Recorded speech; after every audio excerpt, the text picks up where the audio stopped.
tere! Mis on praegusel hetkel, praegu sügisel, sellel perioodil oluline?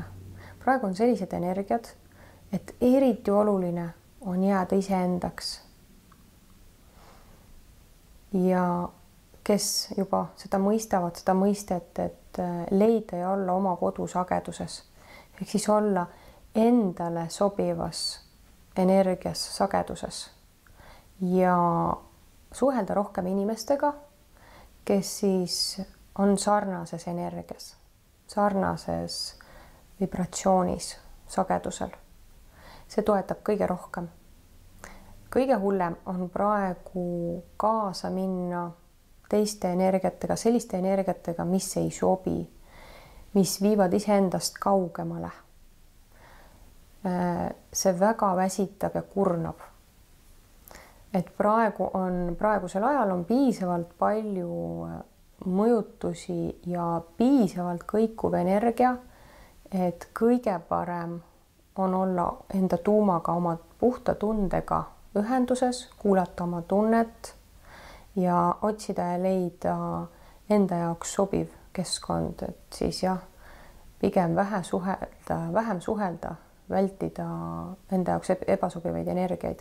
Kui me oleme sattunud sellisesse kogemusse, et me oleme hetkel keskkonnas, kus siis energia on meie jaoks ebasobiv, raske,